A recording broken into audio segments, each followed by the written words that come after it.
Hey, welcome to the channel. Today we are going to go over the Windows hardening guide for 2024. Because I'm filming this at basically the end of 2024, unless there's any major changes, this will cover 2025 as well. This is going to be a mixture of both privacy and security tweaks for Windows. So let's go ahead and jump right into it. The first topic we will cover is antivirus. Now, I know this is a hot topic. There's people that have their favorite picks out there. Some of it comes across as like brand loyalty to me, like the people that fight and say whether AMD or NVIDIA is better. Some of it seems like fanboying to me, whatever.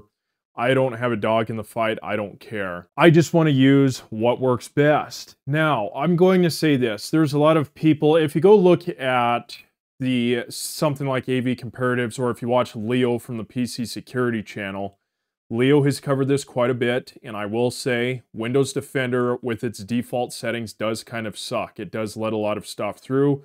There's plenty of tests out there to show it. But it's decent. It's really not bad, and especially considering you don't even have to pay for it. I mean, that's good enough for me because I approach this from a layered perspective. You have to build layers into your security. You would never want to just rely on antivirus. You would never want to just rely on a firewall or password manager or any of that. So I take this as this overall approach where I'm building a lot of different things in, but I will talk about Windows Defender real quick.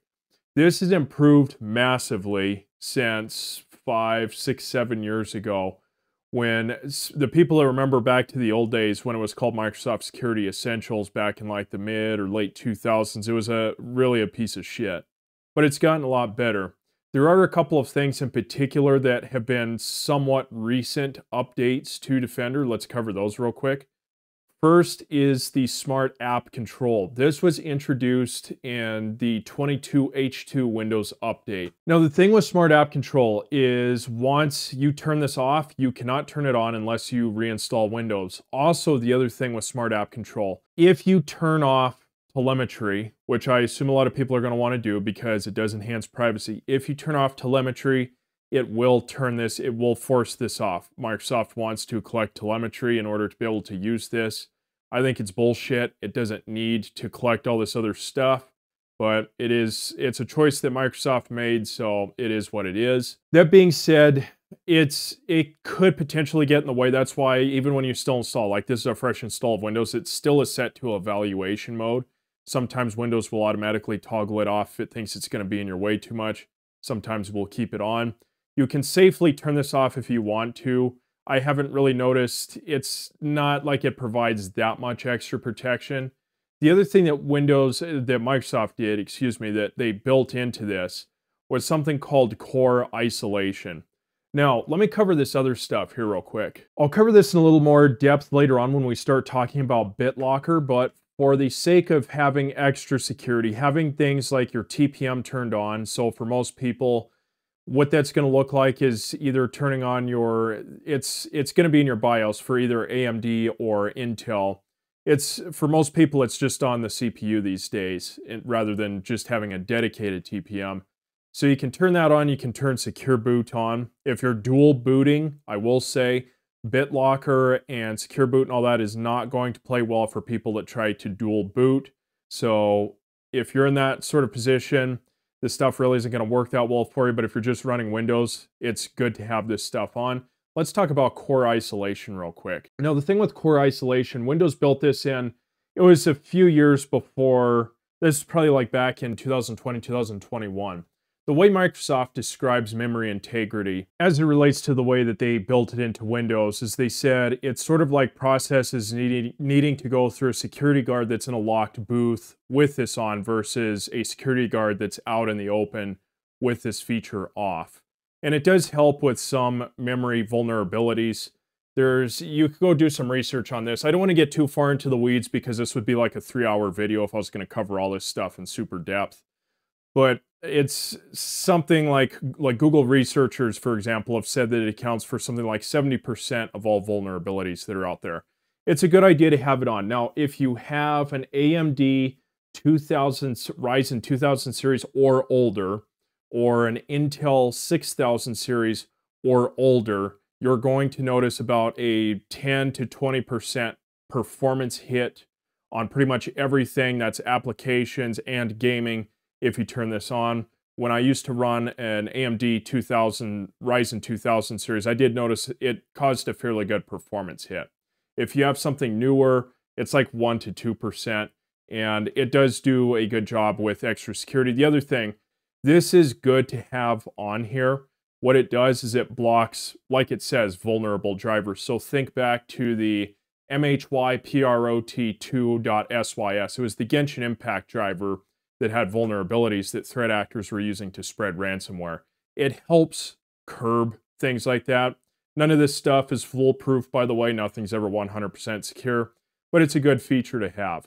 So what I recommend, because sometimes it depends on how it is that you do this. Like if you're doing a clean install of Windows, for example, this is going to be off.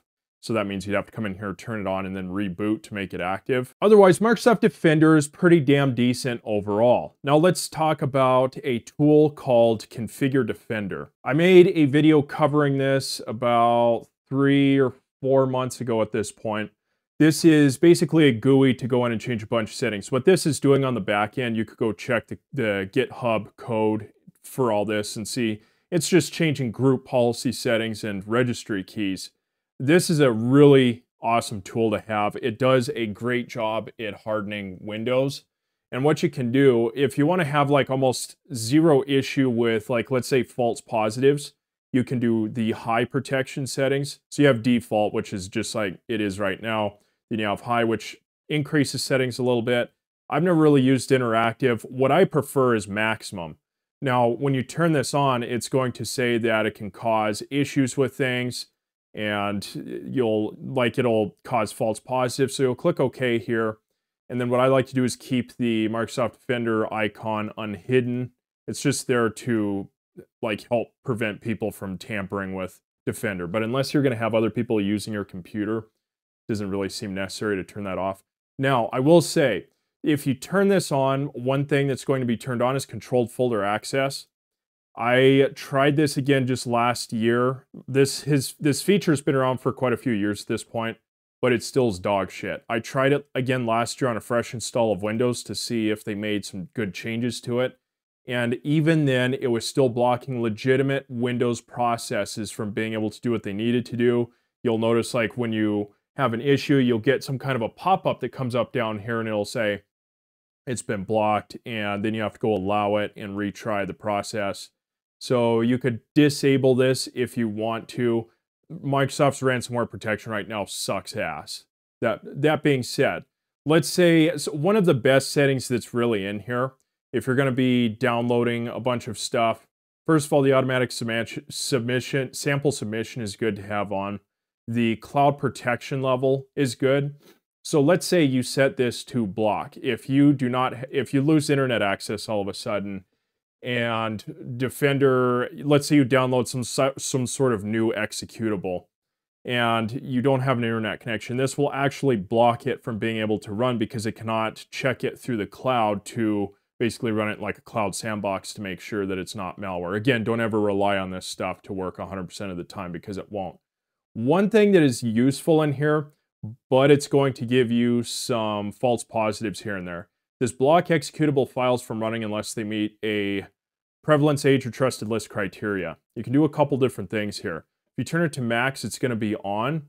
If you wanted to turn this down to warn, that's a good medium ground here.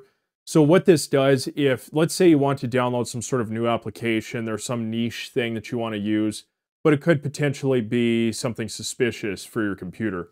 The way this works is it automatically gets blocked if it has not been installed on at least 1,000 machines and it is at least 24 hours old. So this can help potentially with cutting down on the spread of things like 0 days. What I would do is just set it to warn. That way, if you get something, so like the Mullvad browser, for example, when the Mullvad browser pushes out an update, sometimes I will catch this where it will block it and then I have to click unblock. So I like the warn issue. It works pretty well, but feel free to use whatever it is that you want. But I will say, I've ran with max settings. I've used this program for years. It's worked incredibly well. And very rarely have I ever had false positives. And when something just will not run, it's super easy to fire this up. come in, turn the settings down real quick, and then close it out. One thing I will mention with ConfigureDefender real quick, because I have seen this come up in my comment section a few times, is there has been a few people that have brought up that it comes up as malicious on VirusTotal. This tool has been in the community for years now. It has a ton of users. What this is coming from is just this one antivirus provider that's saying that it's a malicious file. This is a false positive, and if they ever were to do anything malicious, people would figure it out right away. Again, the other thing, if you want to, feel free to go look through the code for it on GitHub. Everything's public. It's open source. Again, the tool's been in the community for years now. Now, let's say you want to use a third-party option. I like the free shit. Microsoft Defender works pretty well, but let's say you want to go ahead and pay for a different option. Right now, Bitdefender, by the way, go check out Leo from the PC Security channel. He does really good jobs with benchmarking these antivirus tools to figure out what it is that they block and what they won't block. Bitdefender is pretty much at the top of the pile right now. They do incredibly well. One of Leo's latest videos, he was testing a couple of enterprise options as well, one of them being the infamous CrowdStrike. And Bitdefender actually outperformed CrowdStrike in that instance. Some of the people in the comment section said they thought it might have been misconfigured, CrowdStrike being misconfigured, so maybe that's why it didn't catch some stuff. But Bitdefender works really well. I know Kaspersky is another popular option that's out there. If you are a US citizen and you want to use Kaspersky, as of like 2 to 3 weeks from now, it's like middle of September, Kaspersky has to shut down all of their US operations because of the ban that's going into effect, which means you will no longer be able to connect to Kaspersky servers. You won't be able to get updates. Therefore, it basically renders it useless because you're not getting the updated signatures or anything like that. So if you live inside the US, Bitdefender is going to be one of your best third-party options. The next thing that I will cover real quick is something called a second opinion scanner. There's a lot of these out there. Pretty much all the major antivirus providers have these. Like there's the Norton Power Eraser, Hitman Pro, there's the Kaspersky, I think it's the Kaspersky malware removal tool. There's all these different options. My personal favorite, I know a lot of other people really like it as well, it's free, it works amazingly well, is the MCSoft Emergency Kit. You can, like I said, you can download this for free, and it runs with 2 detection engines. They have their own engine, but at least for the time being, they also have the Bitdefender detection engine built in there. If there's ever a chance where, let's say you download a suspicious file and it gets quarantined, and you're like, shit, I need to check, make sure, hopefully my computer is clean, just need to verify, you could come in here to a second opinion scanner and run it. Let's say Microsoft Defender says everything's clean, but you can come in here and run a custom scan, go through everything on your computer, and a pretty good chance that if Defender can't find it, that a tool like this is probably going to find it. That's why it's called a second opinion scanner. I recommend just installing one of these. It can just sit on your computer somewhere. It doesn't need to bother you. It doesn't really do anything. Unless you fire this up and actually run a scan, it's not going to do anything. So with the MCSoft Emergency Kit, it'll just ask you what folder do you want to install this into, and then you can start it up anytime that you need it. Next thing, let's talk about firewalls real quick. Now let's say you're going to use a third-party option. Third-party options, like as long as it is a internet security suite or total security, whatever the hell they're calling it these days, something like Bitdefender or Kaspersky, if you get the internet security option, they have their own firewall built in, and those tend to work better than the Windows firewall. Again, the Windows firewall is not bad. It's just not great. It's okay. It works. But the thing is, I don't personally like relying on Windows firewall. One of the issues that I have with Windows Firewall is it just allows everything to connect to the internet whenever it wants. Some people are fine with that. I personally do not like that. There's a couple different options that I use for third-party firewalls. Both are open source. Both are incredible. I've used them both for years. The first of which is something called Simplewall. Now, I've got a tutorial of this. I'm just going to give a very quick overview of this here. Now, when you install it, so I just have installed it here. When you get this going, you can come in here and click Enable Filters, and then it will start blocking. And it will ask you, Do you want to do permanent rules, meaning they will work pretty much all the time, or temporary rules? They're reset after the next reboot. And it will also ask, do you want to disable Windows Firewall? I'm going to say I have used this in tandem with Windows Firewall for the entire time that I've used this, and I've never had any issues, so I just leave it running, but you could disable the Windows Firewall if you want to. I'll come back to this here in a second. This is good stuff to have. One of the things, because we're talking about privacy, one of the things that Simplewall does is it blocks a lot of the Microsoft telemetry garbage. So you could come in here and you can see all of these IP addresses to known Microsoft servers that get blocked as soon as you turn this on. Now what you can do is you can change that. You can come in here to the spying and telemetry. You can block, you can allow, you can do all this other stuff. You can also come in here and enable all these other roles. So there's all these extras. I found that it works well to just block the known, it says spies, like spyware. That's just Microsoft collecting data on things that they really shouldn't. Let's go back to here real quick. So you can turn on stuff on and off as you see fit. So you can come in here. First of all, you'll get pop-ups. So let me just go ahead and turn this on and you'll see what I'm talking about. Okay, so now we have all of these that are starting to fill up. You're gonna see their stuff's gonna start filling up.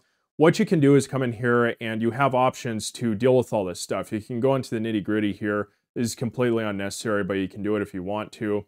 You can kill the process. You can allow it permanently, or you can click the drop down. Let's say you want to play some sort of a game and it needs an initial connection and then it does need a connection after that. Let's say you want to play Metal Gear Solid 5 and you want to log on and check Mother Base for the day. You could give it internet access for like 10 minutes, and then after 10 minutes, Simplewall will cut the connection and it does not have internet access. So you can go that route. Next thing you can do is you can just block internet access forever, and you can just dismiss it. Now, if you choose the dismiss option, sometimes, like if you have, let's say something that needs continual internet connection. Let's say you were doing this to a browser and you click this dismiss button here. It's going to come up like 10 seconds later because a browser needs an internet connection in order to keep working. Sometimes apps will only ask for internet access initially, and then they don't ask again. So you could just do this next, and then it just dismisses it. If you click block, you can come in and change things later. Same thing as if you do allow. Let's say, so I'm going to go ahead and allow this process. So now I've allowed it permanently. Now what I can do from here is I can change this. I can come in here and change it, set it on a timer. Okay, well now I don't want it to have permanent internet access. I only want to give it 30 minutes. Or let's say I no longer want Brave, the Brave browser, to have internet access. I can just remove it. One thing I will mention specifically with Simplewall that you will notice, if you use, let's say Hyper-V, let's say you do a lot of VMs, if you use Hyper-V, if SVC host has the internet access turned off, your machine, your VMs will not be able to connect to the internet. Also, if you try to do Windows Update and this is turned off, Windows Update cannot update anything. So let's say you want to keep SVC host off. This does a whole bunch of different things. So when you turn this on, it comes on and it says warning, be careful. Service host, internet traffic can let out through unexpected ways, continue. It's not wrong to say that, but it's gonna, like I said, things like Windows Update just aren't gonna work. I've noticed that whether it's blocked or turned on, Windows seems to work just fine outside of those, a couple niche cases here and there like updates or Hyper-V, so you could just leave it off if you want to. It's completely up to you. But I will say this block by default is super nice. It does not allow an internet connection at all until you allow it yourself. And same thing with like ConfigureDefender. It's super easy to turn this off. If you're having some sort of an issue with it, it's easy to turn this off. You can disable the filters, you can uninstall it. It's not like you are making some big commitment by having this installed on your machine. Let's talk about the second open source firewall option. This is my personal favorite. Again, I've used this for years now. And you can run this with Simplewall if you want to. If you have enough system resources, you could run Windows Firewall. It doesn't really, I mean, it's okay. You can have Simplewall running for the ability for the super fast, easy way to block and allow things, and then let this manage a lot more of your firewall stuff in detail. You have incredibly granular control over this firewall. The other thing is, with Simplewall versus Portmaster, Simplewall runs on the Windows filtering platform. Portmaster is its own firewall that has its own kernel access, starts up with the computer. So when you're coming in here setting this up for the first time, you can come in here and customize all this. And by the way, you can change these block lists later.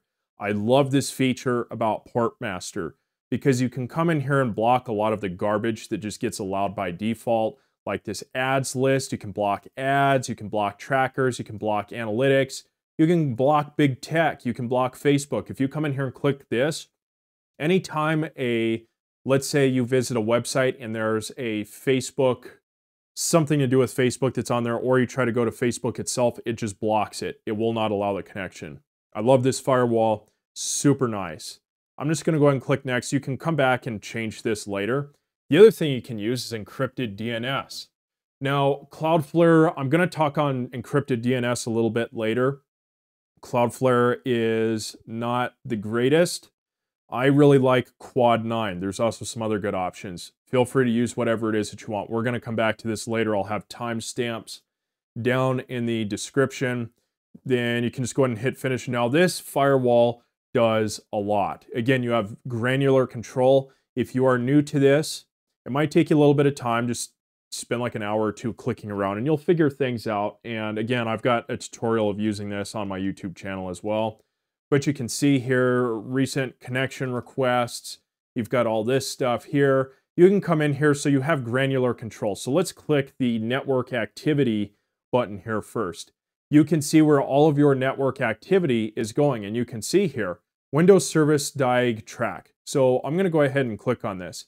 Now this here is Microsoft telemetry. You can see here that the reason that this connection was blocked is because it matches this block list.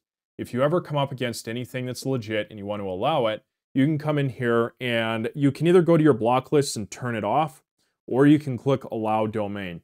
I personally like to just turn the list off temporarily if I need to, but do whatever you need to do. But you can see where all of your traffic is going.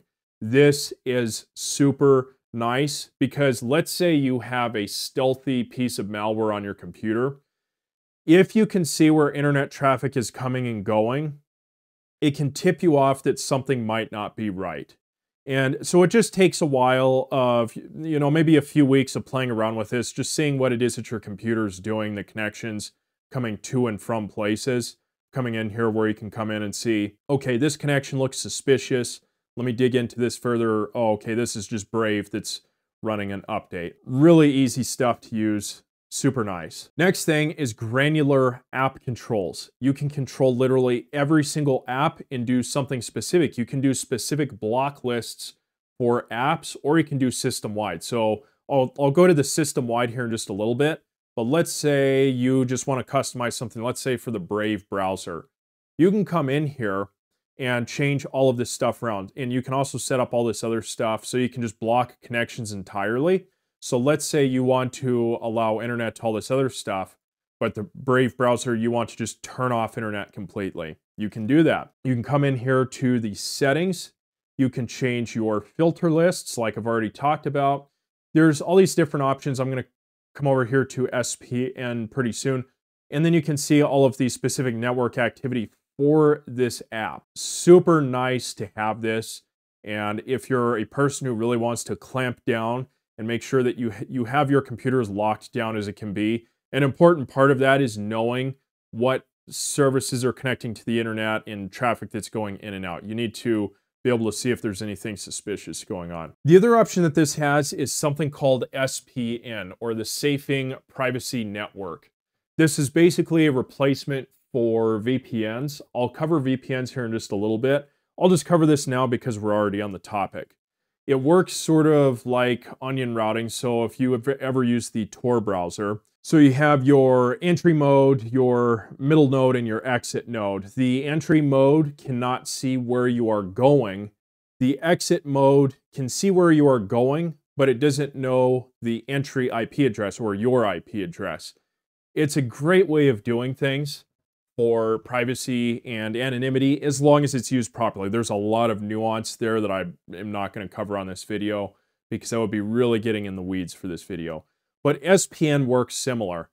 Where SPN, the big difference with SPN, so there is SPN, so they have their own official servers and then the community can also make their own nodes. The other thing you can do with this is you could do just one node, or you could do an entry node and an exit node, or you could do 3 nodes. It just depends on the privacy to speed that you are looking for. I've been daily driving this for well over a year at this point. It's been working great. I really like to have it. I'll go into a little more depth in the VPN section, but I do think that VPNs or something like this is going to become important as time goes on. But the other thing that's great is you can also route it. So there's this thing with VPNs called split tunneling. The way that works is, let's say you want to run everything, all your traffic through the VPN, except for, let's say, one of your browsers. You can do that through here easily as well. So you could have SPN running for all of your apps except, let's say, for a couple, because for some reason you don't want to use those. You can toggle SPN off.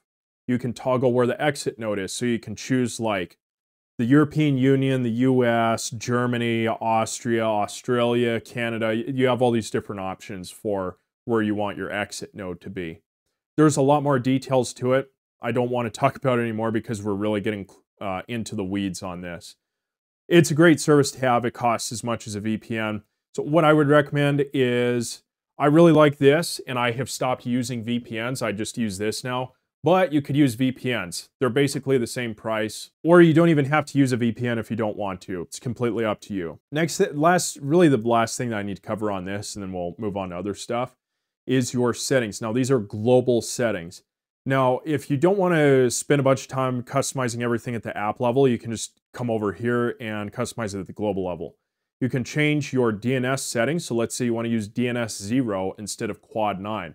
I will cover that here in just a little bit when we talk about encrypted DNS. But you can come in here and change this. It's super easy to change this stuff around. I'm going to tell you that most of this you can mess around with and play around with it if you want to. Most of it you don't really need to worry about. The two big things is being able to change your DNS settings. The other thing is changing the filter lists. Feel free to come in here and change these to your liking. There's all these different things that you can come in here and change. I've found that the default settings work great, but you can add or subtract as you see fit. Okay, we've been on that topic for a long time. Let's go ahead and move on and keep this going. Next thing I'm going to talk about is BitLocker. What I personally recommend is that you run full disk encryption on your computer. There's nuance to this. One thing you do have to be careful of if you do this, do it right. Make sure you do a lot of research. Make sure that everything is set up properly ahead of time, because if you don't do this properly, let's say you forget your password or you use BitLocker and you lose your, for some reason it goes into something called recovery mode. I'll get into that here pretty soon. If it goes into recovery mode and you don't have your recovery keys, your data is permanently gone. So with that being said, there's 2 options available for Windows. You could use something called VeriCrypt, which is an open source option. Works really well. I like using BitLocker. It's built into Windows. It works great. As long as you have Windows Pro, you can use it. This does not work on Windows Home. What I'm hearing is that there's some scuttlebutt about the Windows 24 H1 update, that BitLocker may be forced on by default in the next feature update of Windows. It's kind of been up in the air because they'll announce something and then they'll walk it back. I don't know what's going on with Microsoft. They may or may not end up doing that. But at any rate, before you turn on BitLocker, what I recommend, this is what I like to do, and it's what I would recommend other people to do, at least be aware of these options. You don't have to turn them on, but it is an option. So if you come into the group policy, you only have this on Windows Pro. Windows Home Edition does not have this. If you come into group policy, go to Computer Configuration Events, Administrative Templates, Windows Components, and BitLocker Drive Encryption. There's all this different stuff in here that you can configure. A lot of it you don't really need to worry about. There's a few things in particular that we are going to pay attention to. First of all, if you're wondering what a DMA device is, that's direct memory access. It could be something like a Thunderbolt device, for example. If you are in a corporate setting, most likely this option is going to be set to configured because it could allow for an attack where someone could potentially grab the BitLocker keys. You don't need to turn this on if you don't want to. If you're a home user, probably not something you really need to worry about. There is something that I would recommend looking at. So the choose drive encryption method and cipher strength. Now, for some reason, Microsoft still defaults to 128-bit. I don't know why. I have been running 256-bit for years on BitLocker now, and I've never had any issues with it. Again, your mileage may vary, so feel free to play with this. You could just leave it on default if you want to. If you click enabled, you have the option of turning this up to 256-bit encryption, which might not be a terrible idea considering that if you were to lose your drive for some reason, there's something super sensitive on there, and it's, let's say a determined bad guy has a drive for the next 10 or 20 years. The better the encryption method, the more protected your data is going to be, at least for a longer period of time. Again, there's a lot of nuance to that, and I'd really be getting into the weeds, so we're not going to get into all of that. Now, there's something else I need to mention here. Let's click into the operating system drives. You have to be careful in here of what you are doing. Something you could do is allow enhanced pins for startup. I personally think this is a good idea. Feel free to read through it, see what it does before you turn it on. Something to be careful of here. This is just, you could set this up in a VM and just play around with it to figure out what's going to work well for you. If you, let's say you allow secure boot for integrity validation. You force this on, but you do not have secure boot turned on when you enable BitLocker. You will reboot your computer and it will be forced immediately into recovery mode. The thing with that is if you do that and you haven't saved your recovery keys, your data is permanently gone. Now, the other thing that you can do, so I would just recommend using a VM before you just come in here and start clicking on anything and making any sort of change. There's another option in here called the require additional authentication at startup. This is something that some people might come in here and want to turn on. I would be careful with this setting unless you have properly configured. So let's say you click enabled on this. And instead of allow TPM, you say require TPM and require startup pin with TPM. If you come in here and select this and you haven't set all of this up properly, again, it will force you into recovery mode as soon as your computer boots after BitLocker has already been applied. So just be careful about coming in here and just clicking anything that you see in here. Just test it before you do it if you're going to come in here. Now, you can just apply BitLocker as it is, and that works just fine. So let's say you want to turn on BitLocker. First of all, it's going to check some requirements, make sure everything's good. It's going to do a couple of things. So you can save it to your Microsoft account. This is if you're worried about, let's say, a nation-state actor potentially getting access to your drive later. This is probably not a good option. You could save to a file or you can print the recovery key. One of the things you can do is just write down the recovery key. I recommend saving it some way because if you ever go into recovery mode, let's say you update your BIOS and it resets your TPM, for example, that would cause it to go into recovery mode. That is where you can no longer enter your password. You have to put in recovery mode. So make sure that you save your recovery key and it will go through a process. Eventually, when it goes to enable it, it's going to ask you, do you want to reboot your system and make sure that everything is set up properly for BitLocker, or do you just want to go ahead and start encryption? I recommend doing the reboot, let it check, make sure everything looks good, because if not, it will give you an error and let you know ahead of time so you don't potentially end up putting yourself in that position where you could end up with something in recovery mode. But again, I like having full disk encryption, but just be careful with this setting. Let's cover a couple other privacy aspects real quick. So a lot of people right now are concerned about Recall and Copilot. Recall has not rolled out quite yet. I think it should be coming in the Windows 24 H2 update, but there's not been official. It sounds like they're making some changes because there was a lot of blowback after people found out that they were storing all that sensitive data unencrypted on the user's hard drive.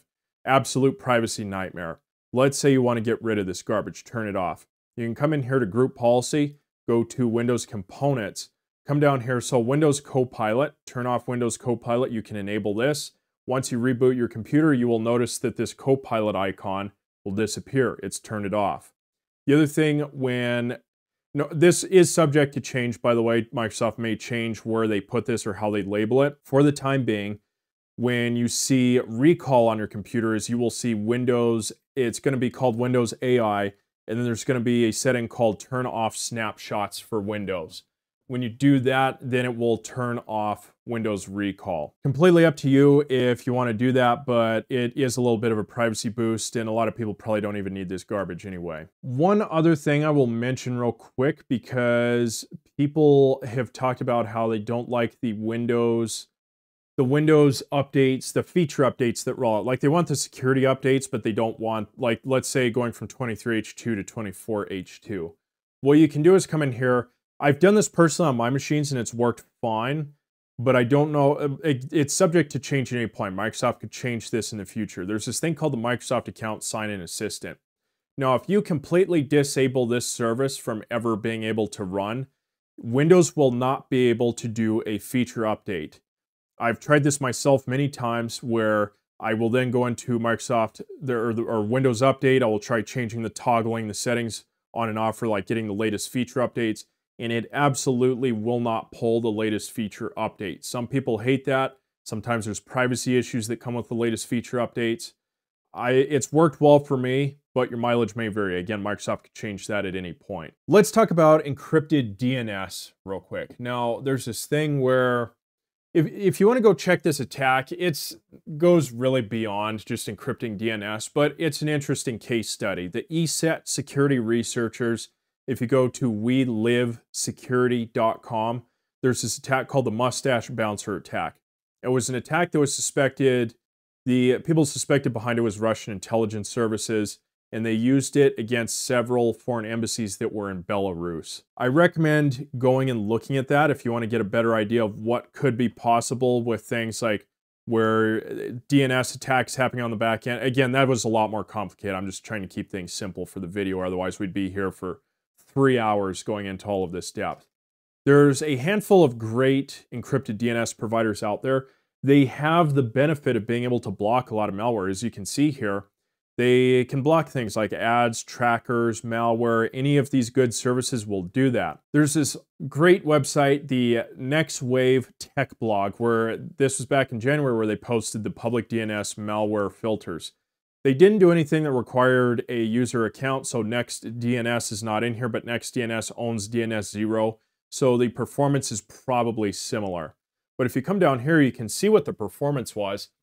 So this was back in May of 2023, so Quad 9 has significantly improved. They tested about 51,000 malware domains, and you can see here what was blocked and what wasn't. So you can see here, like, Quad 9 does great, Control D malware does great, DNS0. These are all good options. Control D, you can either just use it just right away, or you can sign up for an account, customize your block lists. NextDNS, you do have to get an account to be able to use this. If you want to come in here and change any of the block lists, so just be aware of that from the privacy perspective. If you just want something that's plug and play and you don't need an account, Quad 9, if you are, let's say you live in Canada or the United States or Australia or somewhere like that, there are services for these guys all over the country, so all over the world. So these guys work really well.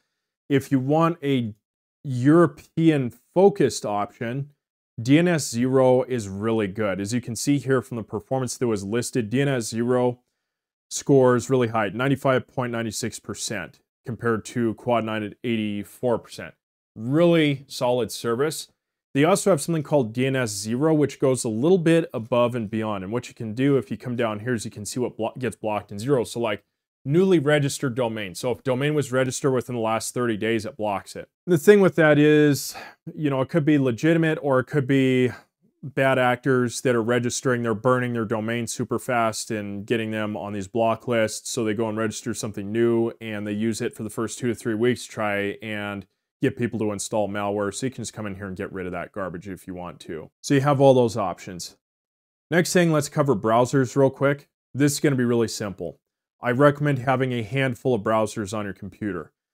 What I really am liking these days is Firefox. You can harden Firefox, or you can leave it at stock settings for any time you come across a website that doesn't work all that great on a hardened browser. The Mullvad browser, so if you come over here to Mullvad, they have a browser you can download. It's got to be one of the best privacy browsers. Everything is set up great from the start. You really don't need to go in and change anything. It's got uBlock Origin pre-installed. It clears everything out as soon as you close the browser. I really like this browser. There's been a few websites that are a little glitchy in here because of the settings that they use. Like I said, that's what having a spare browser is for. I really like Brave. Brave has still been working great. Again, I just recommend having a handful of things. And what you can do is just come in. So let's say you download Firefox. You can just download uBlock Origin, and then you have ad blocking. One thing I'll mention on here, if you are using Chrome, you've probably noticed, so uBlock Origin Lite only works with the latest version of Chrome. Chrome has gone to Manifest version 3 because Google basically got ass hurt that people were blocking all these ads. And so this older version of uBlock Origin for Chrome here doesn't work with the new version. So it's the ad blocking for that has gone away. So if you want like actual ad blocking, I've been seeing reports that people saying that Origin Lite, it's just not as good as uBlock Origin on basically any of the other browsers. So Firefox, Mullvad browser, LibreWolf, Brave, they're all great options. Go ahead and install all of them. That way you've got some spares in case you need it. One thing I'll mention real quick is updates. So earlier I talked about how you could block Windows Update through here if you want to. One thing I recommend, if you want to block feature updates, I think that's completely fine. I do recommend getting the updates from Microsoft. The security updates that roll out every week. You could just come in here, let's say turn this on for 10 minutes, download the latest security updates. And I would recommend every once in a while just making sure that your things like your BIOS is good, like keeping up to date with any attacks. There is this new thing with the sync close flaw that AMD chips are affected with.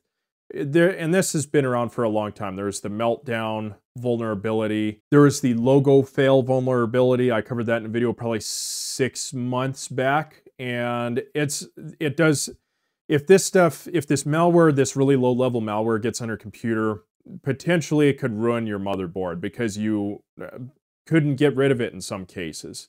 So I would recommend just checking every once in a while, just making sure that your BIOS is up to date. If there's some sort of critical vulnerability like this that comes out, then you'll want to make sure that you're keeping things updated. Next thing I'll cover real quick is a VPN. So I talked earlier about SPN. I'll cover VPNs real quick.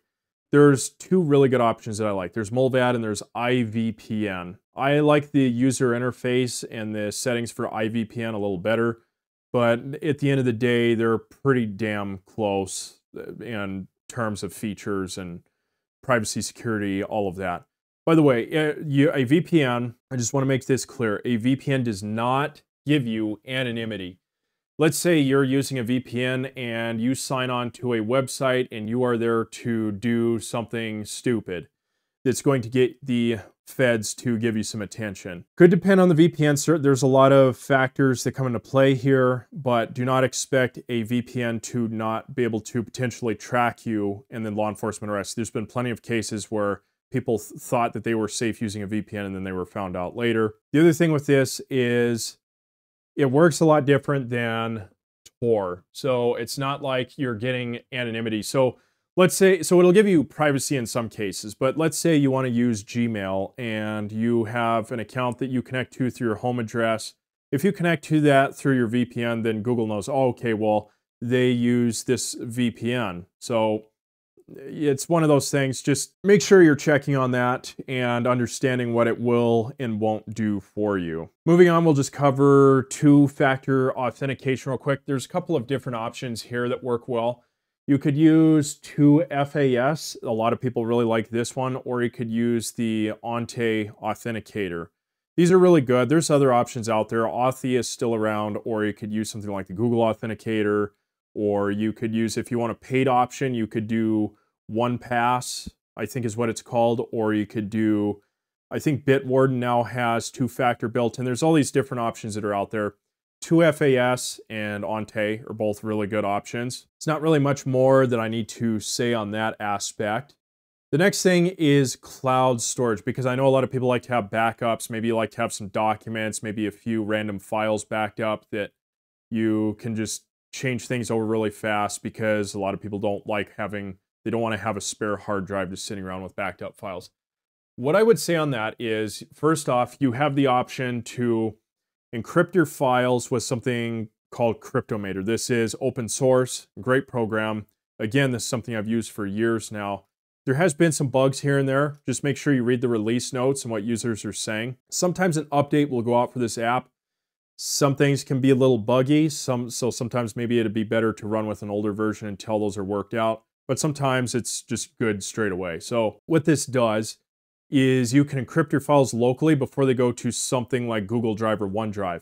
Because it's all well known at this point, they make it clear in their terms of service that, let's say you were to upload some Word doc files to Google, they're going to look through your files. It's their service, they have it in their terms of service, they're going to do it. If you encrypt them with, let's say, Cryptomator beforehand, then you upload them, Google no longer can go through those. So you could use something like OneDrive or Google Drive on your PC. So that is a good middle ground. Just be aware that if you're going to have something like OneDrive installed on your computer, there is the privacy aspect that it is going to be running on your computer. There are other options out there. Tresorit is one. It doesn't offer as much storage for the price as some of the other services. I think it starts about 20 bucks a month. There's this one called Sync. I've looked into these guys a little bit. They seem fine. I am personally good with just using Cryptomator, but you could look at one of these other services and see if they might work a little better for your needs. If you want something where you're not having to use Cryptomator, but you want extra privacy and security. I think Sync is out of Canada, so just be aware of the Five Eyes aspect. Something I'll just mention in passing here, I'm not going to go into a lot of depth on it. Part of keeping your operating system secure is making sure your router is secure. There's this thing that came up here earlier this year where Ubiquiti routers, there was this issue with Ubiquiti routers where it sounds like Russian intelligence hacked into these and they were using these to spread malware and snoop around on stuff. So the thing is, if you have let's say a 10-year-old router, it's super out of date, then that's going to present a security issue because you're going to have all those critical vulnerabilities that are stacking up that, as far as anyone knows, that any threat actor could be using those. So it's a good idea. You don't have to go out and buy some fancy router, but it's a good idea to just make sure that your router is staying up to date. The last thing that I will cover, and then we will go ahead and close this out. All of the best, by the way, no software is ever 100% secure. You can do all of the best security practices. You could do all the stuff that I've talked about in this video. You could still do something dumb, click on some random link and still get infected somehow. It'd be you'd have a much better security through this, but nothing's ever 100%. That being said, having all of the best tools in the world is not going to protect you from yourself if you're making bad decisions. The biggest issue that is up and coming right now is social engineering. It's how a lot of this stuff's happening. So people will get a phone call. This has been happening. It's been hitting the news. For example, there's an organization, this was over in Southeast Asia, where someone was fooled in on a deep fake, it sounded like a deep fake Zoom call, and they wired out $25 million to the hacker that social engineered their way in and pretended to be the chief information officer. There was another case where this was on CNN. I didn't find it on any other place, so I don't know all the details to this because it seemed like there were some details that were probably missing from this story. But it was about a mom who got a call and someone did a AI voice of her daughter telling her, she heard this AI voice of her daughter and she thought it was actually her daughter. And the scammer basically said, okay, if you don't pay us $1 million, and then they lowered it to $50,000. If you don't pay us this $50,000, we're going to get rid of your daughter and you better be here at this time with the money. Social engineering is going to become a big issue. And ultimately, if you were to choose, let's say you were to choose one or the other, if you were to ask me, okay, I can only choose, I want to learn how to better protect myself against social engineering or doing all this hardening, I would say learn social engineering, because what goes along with that is knowing things like the cognitive biases, like the liking bias or the confirmation bias, things like that. So you'd learn about that. You'd learn about human behaviors. I think that's more important than doing all of this stuff, but it's good to know about it anyway. So I would say just spend a little bit of time studying like social engineering and how it is that these people are able to fool people into doing things in the first place, and you'll be a lot better off protected that way. Anyway, that is going to wrap the video up. If you have any questions or you'd like to see anything for future videos, the next Windows hardening update, just go ahead and drop a comment down below. Let me know. I appreciate the support as always, and I will see you on the next video.